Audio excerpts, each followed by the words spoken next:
Bismillahirrahmanirrahim. Inna Allah wa malaikatahu yusalluna ala nabi.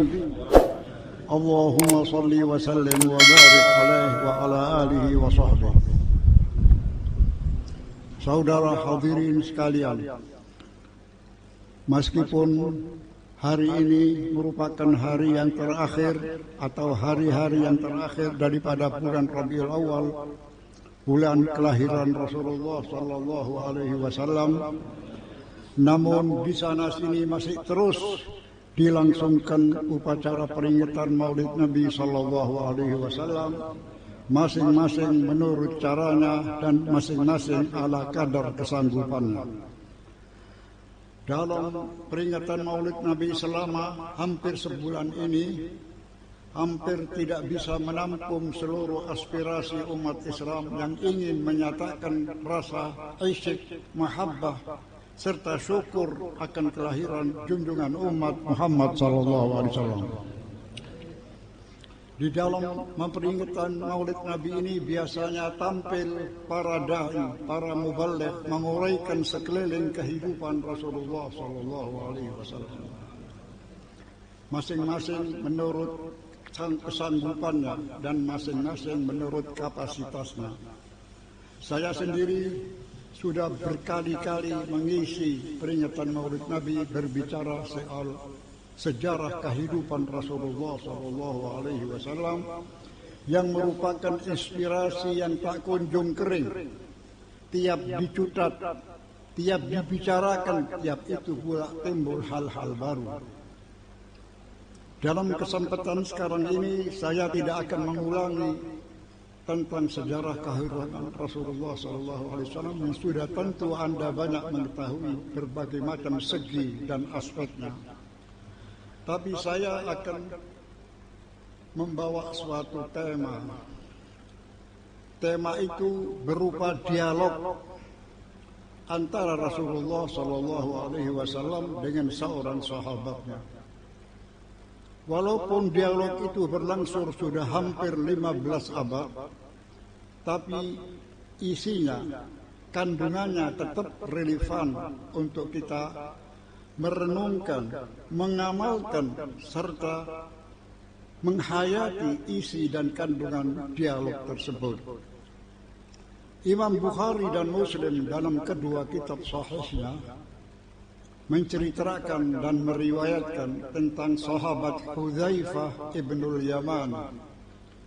Sahabat Hudzaifah ibnul Yaman ini salah seorang sahabat Nabi yang paling dekat dengan Rasulullah SAW. Beliau bercerita, "Kana an-nasu yas'aluna Rasulullah sallallahu alaihi wasallam 'anil khair wa ana as'aluhu 'anil syarr." Biasanya sahabat-sahabat Nabi itu yang datang bertanya kepada beliau hanya soal-soal kebaikan. Soal-soal kebaikan inilah yang ditanyakan oleh para sahabat kepada Rasulullah. Amal yang paling dekat untuk membawa seorang masuk ke surga bighairi hisab. Apakah bacaan-bacaan yang paling ampuh untuk dipakai seorang mukmin untuk memperoleh kebahagiaan duniawi dan ukhrawi dan macam-macam hal yang baik. Walakinni as'alu Rasulullah 'anil syarr. Tapi kalau saya, kata Hudzaifah, bertanya Rasulullah tentang kejahatan. Sebab kejahatan ini banyak macam ragamnya. Banyak yang terselubung. Ada kejahatan yang sifatnya penyakit-penyakit dalam hati dan batin manusia. Ada kejahatan-kejahatan yang sifat lahiriah. Jadi ini perlu diungkapkan oleh Rasulullah agar supaya saya tidak terjerumus ke dalamnya. Wa kuntu as'alu Rasulullah sallallahu alaihi wasallam 'anil syarr makhafata an yudrikani. Begitu bunyi ucapan Hudzaifah. Saya takut kalau nanti tidak tahu soal kejahatan, saya bisa terjerumus dan tergelincir serta masuk di dalam kejahatan itu. Faqultu ya Rasulullah. Lalu saya berkata kepada Rasulullah, "Ya Rasulullah, kunna fi jahiliyatin." faja'ana Allahu bihadzal khair. Dulu, kata Hudzaifah, memulai dialognya. Dulu kita hidup di alam jahiliyah dengan segala keberengseannya, dengan segala kegelapannya, tidak mengenal Allah, tidak mengenal rahim, tidak mengenal keluarga, tidak mengenal yang baik, tidak mengenal budi pekerti. Kita tenggelam dalam lumpur jahiliyah dengan segala akibatnya yang pedih dan sedih. Begitulah Hudzaifah menyatakan, faja'alallahu bihadzal khair. Lalu datang kebaikan ini melalui engkau ya Rasulullah, yang datang membawa agama, mengenalkan kita semua kepada Allah, bagaimana kita menyembah Allah, bagaimana caranya kita mengabdi kepada Allah yang benar, apa kewajiban dan hak kita kepada Allah, apa kewajiban kita kepada sesama manusia, apa kewajiban kita kepada lingkungan hidup dan kepada masyarakat umumnya. Fahal ba'da hadzal khair min syarr? Kata Hudzaifah, apakah sesudah kebaikan yang datang ini bakal ada kejahatan lagi?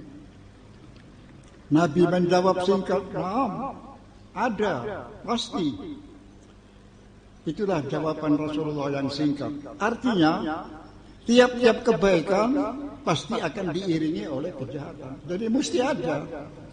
Seperti kata ulama tasawuf, laisa fid dunya khairun mahd wala syarrun khalis. Tidak ada di dunia ini 100% baik dan tidak ada 100% jahat.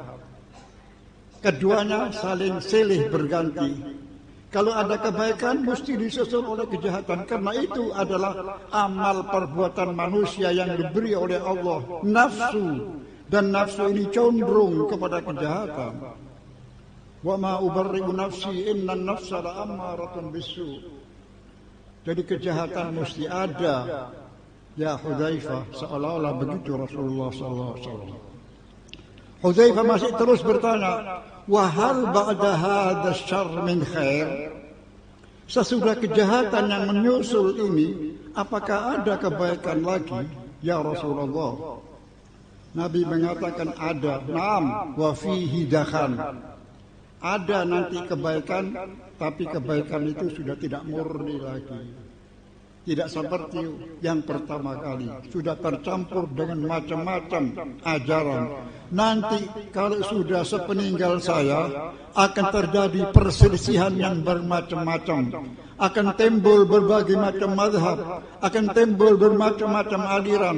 Ada Khawarij, ada Syiah, ada Murji'ah, ada Qadariyah, dan macam-macam lagi. Jadi tidak murni, tapi sudah bercampur dengan macam-macam hal yang membuat kebaikan itu sudah suram, tidak seperti pada semulanya. Lalu Hudzaifah mendengar ucapan Rasulullah SAW, kalau memang sudah ada kebaikan, ya Rasulullah, walaupun sudah tercampur dengan macam-macam noda dan tidak murni lagi, apakah ada kejahatan lagi di belakangnya itu? Rasulullah menjawab, ada. Naam, ada. Du'atun ila abwabi jahannam man ajabahum gadzafuhu biha finnar. Nanti akan ada kejahatan yang bentuknya berupa manusia-manusia yang mengajak kalian kepada api neraka. Siapa yang mengikuti mereka pasti akan dilemparkan ke api neraka.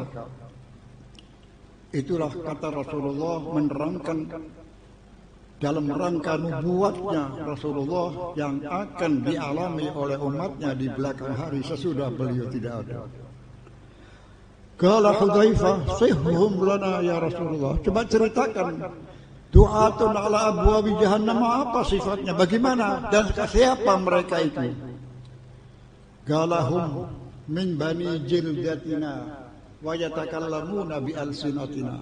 Mereka itu sebangsa dengan kita, kulitnya sama dengan kulit kita, bicaranya sama. Hum min bani lahum qulubun ka qulubis syayatin. Mereka itu mempunyai hati yang lebih jahat daripada syaitan dan iblis. Sebab mereka itu tugasnya hanya menarik-narik orang untuk masuk ke api neraka. Ulama-ulama hadis mengatakan hal ini sudah terjadi. Bahwa banyak aliran-aliran yang dengan terang-terangan menjelaskan, menerangkan bahwa mereka itu sudah tidak percaya lagi kepada ajaran Rasulullah, tidak percaya kepada hadis Rasulullah, cukup Al-Quran saja kata mereka. Mana mungkin Al-Quran itu bisa ditafsirkan tanpa bantuan daripada sunnah Rasulullah SAW.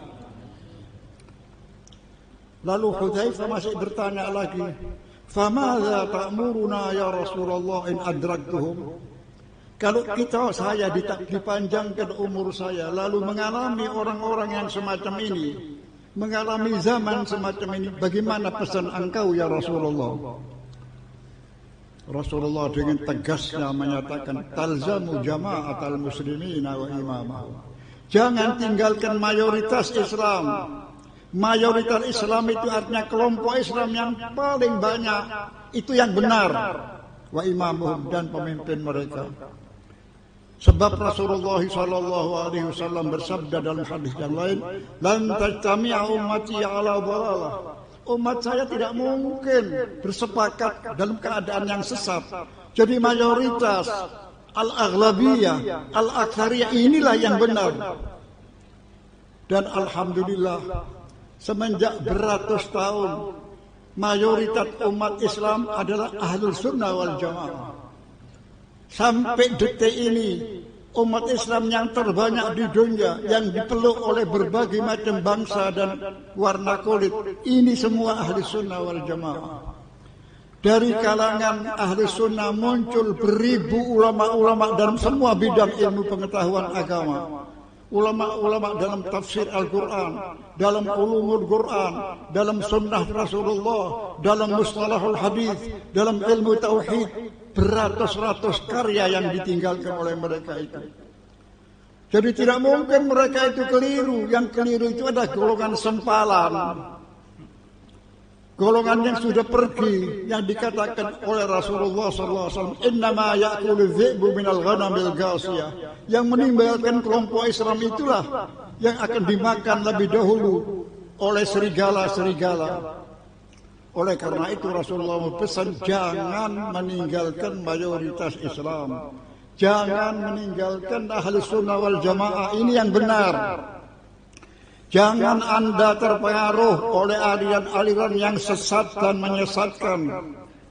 Terutama pada akhir ini, aliran-aliran yang terkenal dengan Itsna Asyariyah atau Al-Khawarij atau golongan Rafidah atau Syiah. Ini sama sekali termasuk yang akan menyeret Anda kepada hal. Kenapa kita disebut ahli sunnah wal jamaah? Kita harus tahu, ahli sunnah artinya kita mengikuti Rasulullah SAW, sunnatun Nabi. Dan jamaah artinya mengikuti sahabat-sahabat Rasulullah SAW. Sebab ada golongan-golongan sempalan yang tidak mau menerima sahabat Rasulullah. Malah mereka itu menuduh bahwa sahabat-sahabat Rasulullah itu menjadi murtad sesudah wafatnya Rasulullah. Astaghfirullah. Sahabat Nabi yang hidup dan mati bersama Nabi, mendampingi Rasulullah fisarra'i wad dharra, dalam suka dan duka, dalam keadaan apa, mengorbankan uangnya, tenaganya, jiwanya untuk kepentingan Rasulullah, untuk agama, untuk Allah dan Rasulnya. Ini dikatakan semuanya itu menjadi murtad sesudah Rasulullah meninggal. Hanya beberapa gelintir saja yang tinggal, kata mereka. Padahal Al-Quranul Karim dalam puluhan ayat menyebutkan, memuji sahabat Rasulullah SAW. Was-sabiquna al-awwalun minal muhajirin wal ansar radhiyallahu anhum. Angkatan pertama muhajirin dan ansar dan mengikuti mereka itu adalah radhiyallahu anhum. Allah ridha. Bagaimana mereka itu mengutuk, mencaci maki kepada sahabat itu kok bertentangan dengan terang-terangan kepada kita. Allah memuji sahabat Rasulullah Ya ayyuhan nabiyyu hasbukallah wa man ma'aka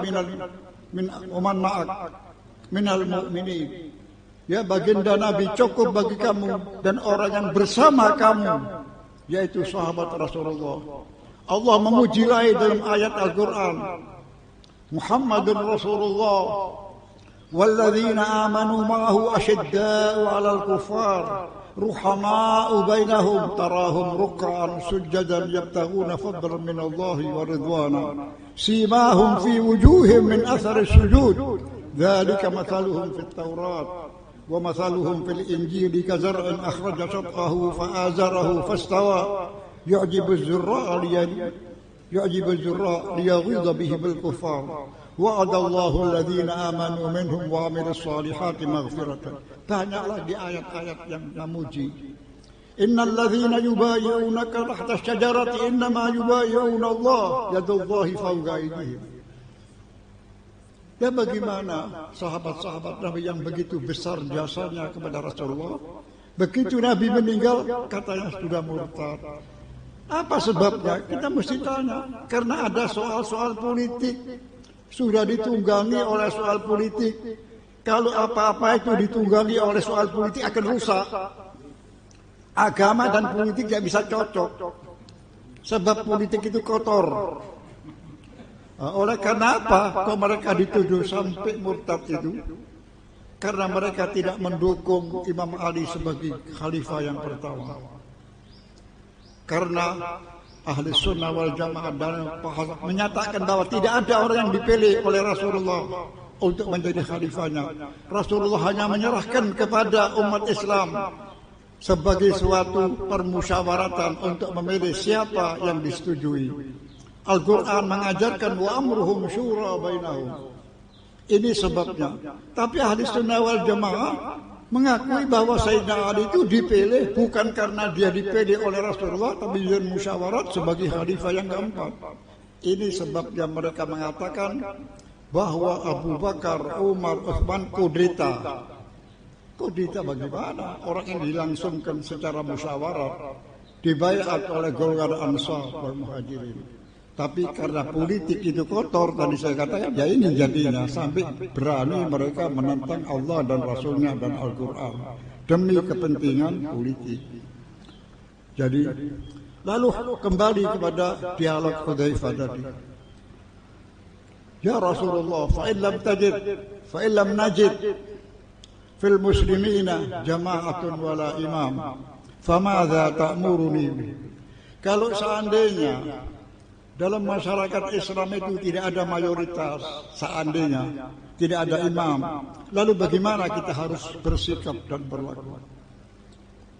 Qal anta jabal ila jabal la tadba kullu firqatin, jangan mengikuti tiap kelompok. Walau anta abba ala syajaratin hatta yu'tiyakal maut ala dzalik. Lebih baik kau pergi menyendiri, makan seadanya, walaupun kalau perlu makan kepada buah-buahan yang ada di hadapanmu, sampai kau ajal datang menimpa engkau. Jangan sampai terlibat ikut kelompok-kelompok sempalan ini. Begitu pesan Rasulullah SAW. Kenapa Rasulullah begitu menekankan siapa ahli sunnah wal jamaah ini yang dikatakan oleh Rasulullah SAW dalam sebuah hadisnya, "Sataftariqu ummati ala aktsara min 70 firqah." Umat saya nanti bakal berpecah belah lebih dari 70 firqah, 70 kelompok. Bukan berarti Rasulullah mengatakan bahwa umat Islam akan pecah 70 angka 70 tidak. Angka 70 ini dalam bahasa Arab menunjukkan yang terbanyak. Di dalam bahasa Arab kalau menunjukkan ini lebih banyak itu pakai sab'in. In tastaghfir lahum aw la tastaghfir lahum in tastaghfir lahum 70 marratan falan yaghfirallahu lahum. Itu contohnya dalam Al-Qur'an. Kalau sampai 7 kali engkau ya Muhammad memintakan ampun sampai 7 kali, bukan artinya 7 kali angka, tapi sebanyak-banyaknya falan yaghfirallahu lahum. Sama saja dengan bahasa Indonesia. Ini namanya tamthil. Kalau ada orang dalam bahasa Indonesia si fulan itu cilaka 12, apa artinya cilaka? Bukan 12 cilakanya. Kalau ada si A itu lari terbirit-birit 1000 langkah, bukan langkahnya 1000, yakni lari kencang dan keras.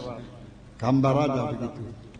Lalu kulluhum finnar. 70 lebih dari kelompok ini bakal semua di api neraka illa wahidah.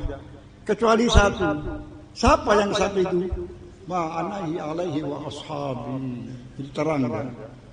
Kata Rasulullah tegas, yang saya dan bersama-sama sahabat saya.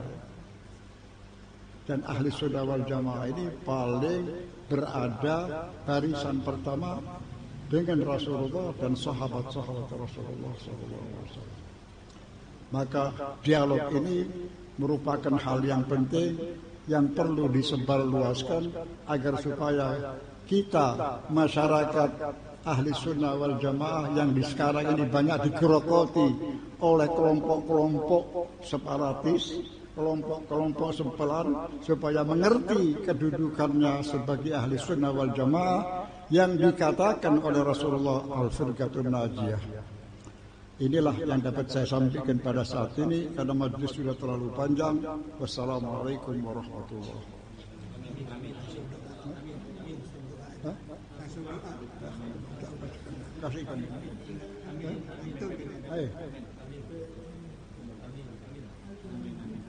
Alhamdulillah Rabbil Alamin hamdan yuafi ni'amahu wa yukafi mazidah. Ya Rabbana lakal hamdu kama yanbaghi li jalali wajhika wa 'azimi sultanik. Subhanaka la nuhsi thana'an 'alaika anta kama athnayta 'ala nafsik. Falakal hamdu hatta tarda. Walakal hamdu idza radit, walakal hamdu qabla ar-ridha, walakal hamdu ba'da ar-ridha. اللهم اجعل جمعنا هذا جمعا مرحوما وتفرقنا من بعده تفرقا معصوما ولا تجعل فينا ولا منا شقيا ولا محروما اللهم اهدنا بهداك اللهم اجعلنا ممن لا يخالف في سواك ولا تولنا وليا سواك وحسبنا الله ونعم الوكيل اللهم أعد هذا الذكر اللهم اجعل جمعنا هذا مرحوما بمناسبة ذكرى مولد النبي صلى الله عليه وسلم ونسألك الشفاعة منه يا رسول الله اللهم صل وسلم على سيدنا محمد الحبيب المحبوب شافي العلل ومفرج الكروب وعلى آله وصحبه ومن إليه منسوب اللهم صل على سيدنا محمد طب القلوب ودوائها وعافية الأبدان وشفائها ونور الأبصار وضيائها وعلى آله وصحبه وسلم اللهم هذا الدعاء وعليك الإجابة وهذا الجهد وعليك التقلام ولا بلاغ إلا بك وحسبنا الله ونعم الوكيل وصلى الله على سيدنا محمد وآله وسلم والحمد لله رب العالمين. الفاتحة بالقبول وتوكل للسؤال مقبول وإلى حضرة الرسول محمد صلى الله عليه وسلم الفاتحة.